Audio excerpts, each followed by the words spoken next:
নমস্কাৰ, মোৰ নাম ফখৰুল ইছলাম আৰু মই হোজাই চামৰালিৰ পৰা আহিছোঁ। মোৰ ভৰি এখন একদম মানে বন্ধ হৈছিলে 8 মাহ।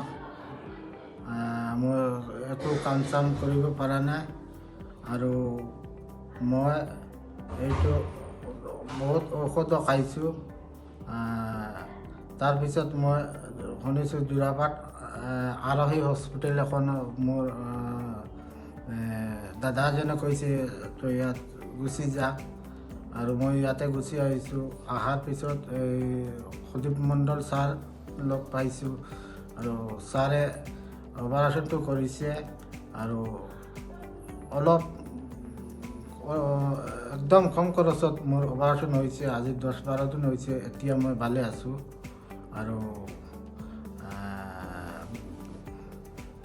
চলিব পাৰিছোঁ, খোজকাঢ়িব পাৰিছোঁ। এতিয়া 10-12 দিনৰ পৰা মোৰ ভৰিখন একদম ভালে আছে, ঠিকে আছে। Thank U.